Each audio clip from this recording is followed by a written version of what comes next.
சிந்திக்க சில நொடிகள்.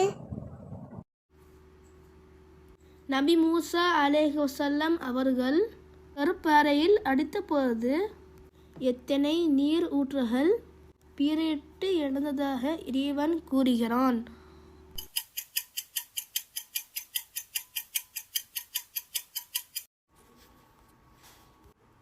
பன்னிரண்டு நீரூற்றுகள் பீரிட்டு எழுந்தது. தொல்காது வரைக்கு இறைவன் சித்தப்படுத்தி வைத்து இருப்பதாக கூறும் நரகத்தின் பெயர் என்ன?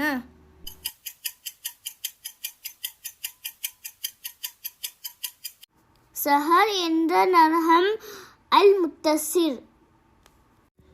இறைவன் என்னோடு இருக்கிறான் என்று கூறிய நபி யார்?